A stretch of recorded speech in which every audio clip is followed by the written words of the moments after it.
We hope there's going to be a lot of what? Yeah. Going on around the world. What?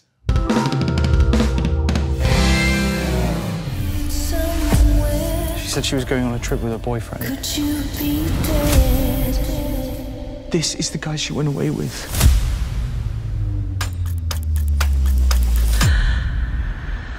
So Richard Armitage, you are pretty much like the Harlan Coben mascot at this point.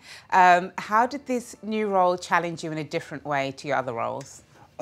Police officer. I haven't played a character of authority before. I've always been chasing information in the story, whereas this character is very much holding on to the secrets of the past. He wants to keep the ground kind of firm. He wants to keep everything buried, and he's experiencing Cat Donovan, who wants to dig deep, and he's trying to hold on to that. And how was that like for you to just explore a different side of this? I mean, it was brilliant. It was nice, and it was lovely working with Ros as well. We had a relationship from before because we'd done a play together, so we kind of came with this pre-mixed chemistry. But she was amazing, and my character was basically built on her. You know, you form yourself according to your scene partner, and she was brilliant. And Lenny, you talked about bringing your own experience as a father to the role. Were there any moments in particular that really touched you and that allowed you to bring that side of you? I loved every scene with Ros because I was being her dad. I loved being a dad. I was giving her advice about life and about partners and about relationships, all that stuff that nobody knows. And also she's listening to him, really, you know, but it's the reaction you expect from your daughter. But hopefully she's taken some of it in. It's about setting goals and about, you know, all that stuff. And helping her move into all of this stuff was very familiar to me. And doing the candy dance when nobody really wants to do the candy dance. Everyone wants to do the candy dance. Birthdays, funerals, Easter, Christmas. That's when it comes out. Every single family thing in our community, that's when. So all of these things are very familiar. So it was lovely. And it was great. There are serious things in this story, don't get me wrong, but the moments with Kat and Clint were moments to shore up and make the audience understand that this is a loving relationship and he would do anything for her. And that's going to pay off in a big way. Oh, can you tell us a little bit more about how? Not even okay. No, top secret. You've all kind of hinted at Missing You has like huge emotional stakes, maybe perhaps a little bit more than the other Harlan Coben shows. So what is the kind of expectation for the finale? What can we expect from that, with that in mind? I mean, thank you.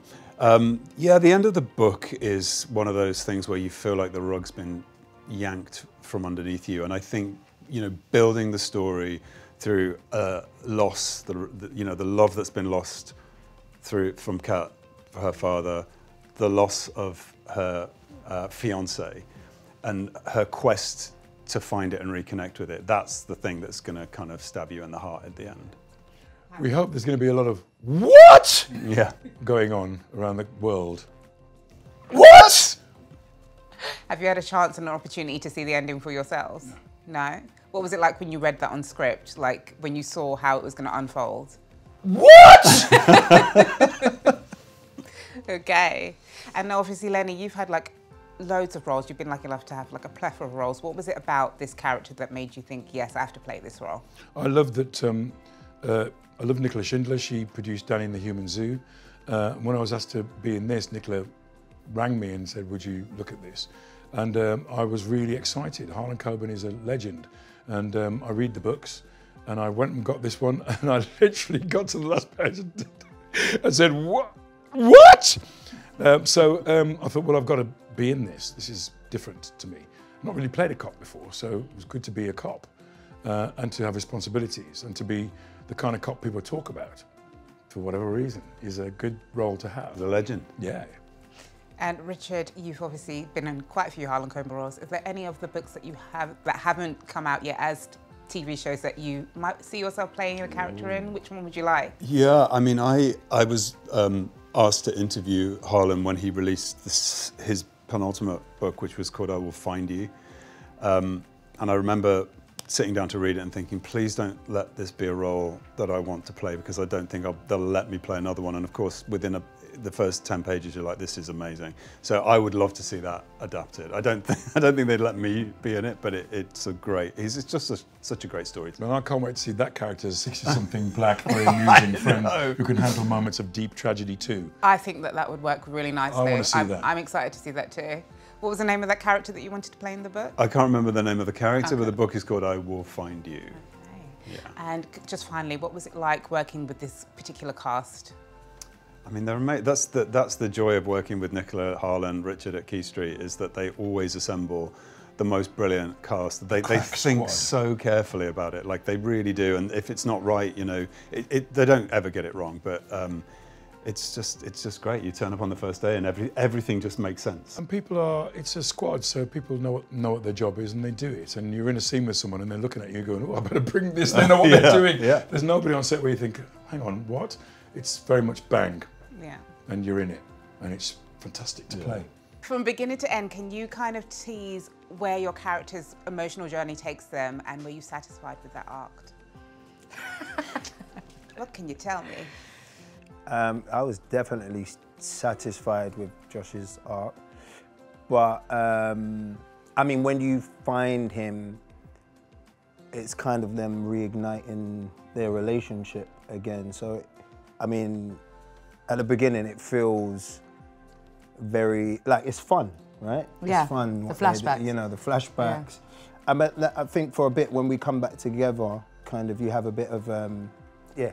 I was about to say, I was like, well, yeah, no, it's so difficult to talk about because everything's kind of connected to, you know, major themes and storylines. So it's a tough question to ask. I mean, I think from like episode 1, we literally can't really say much because it kicks off so quickly in Harlan Coben shows. You know, we hit the ground running with stuff that happens to these characters, but you know, for Kat, she goes on a definite arc. She was traumatized. I was traumatized. I think everyone is traumatized. But for her, it's, you know, it's a series of huge revelations, and each revelation, sort of affects the next thing that she finds out, and her whole world is turned upside down. So I feel for her. I feel for her It's already. a lot. It's a lot. What about your character? Yeah, I think the same, just kind of being there with Kat and supporting her on all of those different, you know, things that are happening, and yeah. I'm sensing emotionally rewarding, maybe. Maybe. No, it is. Yeah, it is, and yeah, it's sorry. Yeah, it's fine. There is so much black culture within Missing You, not just like black faces, but actual culture. What is it like for you guys to not only see more diverse representation in mainstream media, but also to just be a part of it? So I'm just sitting there sweating. Getting hot. Got a tissue. Yeah, please. I mean, I love that with, you know, this is a predominantly black and brown show, and it's not necessarily about race, which is quite nice. You know, it's universal subjects, and we see them, the characters, able to enjoy themselves. You know, it's and to be able to bring in elements of, even Victoria and I are both have Ghanaian heritage, so you know there were some details in there with the knocking at the christening, and particularly like the family setup feels really authentic with the aunties. And I'm just really happy that this is you know, the Harlan Coben shows are really mainstream and commercial, and I'm really happy that this is happening. Yeah. For something's filming. You can help me out now, actually. Well, I'm not saying anything anymore because I keep on messing up because we've like Spoilers. It's so hard to not spoil. Oh, okay. the I thought show. you meant something No, else, and no, I was no, just no, like, no, no, he was no. like, you've just messed up. No. I keep on saying the wrong thing. right, so I'm right, like, everything's so connected. It's, but the experience of like just being a part of this kind of big world. You know, I've done some big shows before, but this is completely different to everything else. And it was really cool to be a part of it and just work with some amazing people. And you know, I kind of got to, I got to work with Richard at one point. I got to work with Lenny quite a bit, and you know, yourself and Jessica. So yeah, it was fun. It was fun. I had a really good time. Just quickly off the back of that, this is your first role since Top Boy, right? Kind of, yeah, you could say that. Yeah. So how does this compare, kind of stepping into the role of Josh compared to Deshane and taking on this? It's a breath of fresh air, to be honest. You know, Deshane is like, he is who he is, and he's in the world he is in, but hardly ever got to show emotion as that character, because you know how he is. He's kind of trying to keep everything under control. So it was good to kind of play someone that kind of, you know, was open about how they are emotionally. Yeah, so it was really fun to kind of explore Josh with Ros as well, you know, kind of working it out together. It was nice. And I think actually I was a bit rusty, if I'm honest, because you get stuck in a show that you're doing like over and over again. You get so used to the character. It's like second nature, you know. Sometimes you're not challenging yourself. And kind of going into this, it was like, okay, like I've got to prep a bit here. I've got to get back into what I used to do. So it was real fun. It was a good challenge, but it was real fun.